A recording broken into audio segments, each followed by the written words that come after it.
Today I'm going to be talking about 10 things that you should know about Vancouver before you move to Vancouver. Welcome to my channel.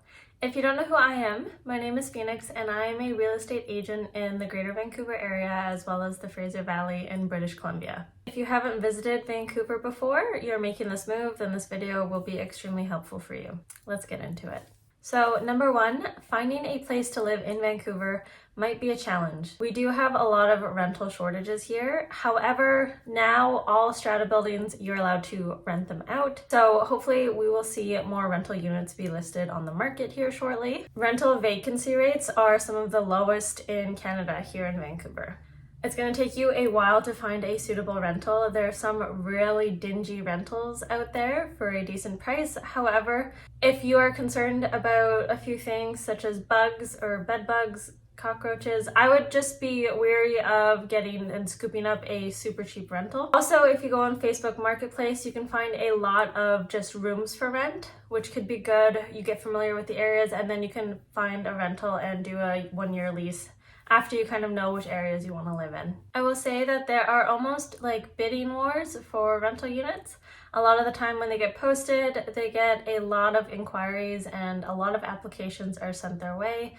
So make sure you do have a strong application for rental units. Number two, getting around Vancouver is extremely easy. We have great transit here and also a lot of bike paths. There's car sharing such as Evo, and there's even bikes that you can rent and then drop off in a different place as well. Our local transit systems include SkyTrains as well as sea buses, which are a great way to get around. If you are living in downtown Vancouver, say you're working down there, I really don't think it's necessary to have a car unless you do like to, go out to the ski hill or drive up to Whistler for the weekend, etc. However, I will say it's hard to park downtown and it is very expensive. So if you're cool with not having a vehicle, there are a lot of other options for you to get around the city.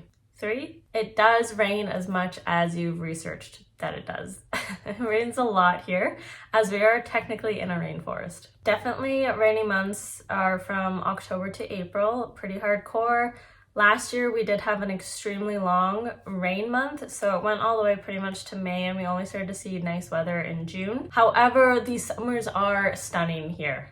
They're stunning and they're worth the move and suffering through the rain. Maybe you're somebody who likes rain. This would be a great place for you. Number 4, make sure you know the downtown east side before you go just wandering around there. This is one of Canada's poorest postal codes and it's known for poverty, drug addiction, and mental illness. This summer there was a huge tent city down there and they've been doing a lot of work trying to clean up the area. However, there is really nowhere for the people whose home is on the streets. There's nowhere for them to go. So it's a little difficult, and if you don't know the area, I would highly advise you to not head on in that direction unless you are with somebody who does know the area. Also, it is not all bad. Some things look worse than they are, but there has been a little bit of violence that has perked up in that area, so I would just be wary and be alert when you're in the area. Number 5, Vancouver does have a reputation for being unfriendly, or I guess it's a place that's very hard to make friends. And me coming here, I was not born and raised here. I can attest to that. It is difficult to make friends. However, the people are not unfriendly. They're just as friendly as any other place in Canada. But it is difficult to infiltrate a friend group here. I'm lucky that I had a couple friends way back from high school that I reconnected with, and work is a great place to make friends. But yeah, it is a little bit difficult to make some friends. Maybe try and get out in some workout classes or hiking groups. There's a page called Meetup and you can sign up for hikes or whatever your interest is. And that's a great way to meet people here. 6, healthy living is a lifestyle here. A lot of people here are health conscious, and especially if you go to North Vancouver, everyone does hiking, biking, running downtown. There's lots of yoga classes, Pilates. If there is a type of fitness class you've wanted to try, this is the place to try it. There's literally any kind of fitness class you could desire here.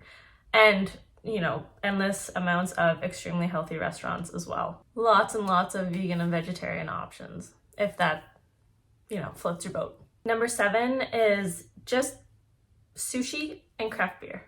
That's it. There is so much sushi and craft beer.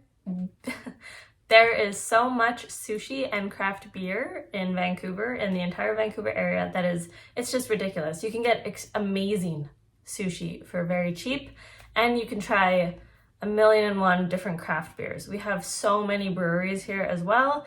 If you go down to Port Moody, there's a nice brewery hop that you can do with I think 5 or 6 different craft local breweries, and there's a bunch of food trucks there.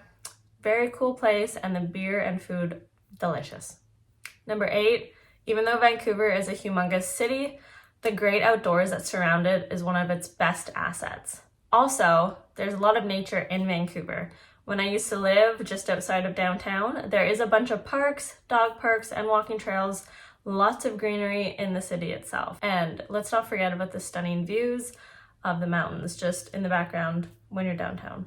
Number 9, a few quick tricks can really help you as a newcomer orient yourself in Vancouver. If you see the mountains, you are facing north. Remember, the West End is a neighborhood in downtown Vancouver, and there's also Vancouver West and West Vancouver. These are all different areas. If you're talking about the west side, that spans from Kitsilano to UBC, so the university. West Vancouver, West Van for short, as people here call it, is a city on the North Shore, so it's actually across the bridge from downtown. And New West, which can all be confusing, is actually called New Westminster.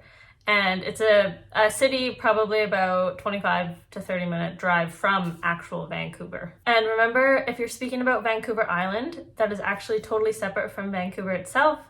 It is, well, depending on where you're departing from and arriving, it takes an 1.5 to 2 hour ferry to get to Vancouver Island. Fun fact, it's also home to BC's capital, which is Victoria. I used to live in Victoria, and I would highly recommend visiting it. Last thing I will leave you with, and number 10, is you will see film crews all over the place in Vancouver, especially if you're in the park. Vancouver is one of the largest film production centers in North America. Vancouver has also earned the nickname Hollywood North. It is not uncommon to see some posters on buildings to warn you about upcoming filming and the disruption it will make to the street traffic. I hope this video was helpful and gave you a little bit of insight about Vancouver. If you liked it, please let me know down below and I can come back and do a part 2 because there is so much to learn about this area as well as the surrounding areas and in the Fraser Valley. As always, I will leave my website and information down below. If you are looking for a place, feel free to reach out, or if you just have any questions in general. I'll see you next time.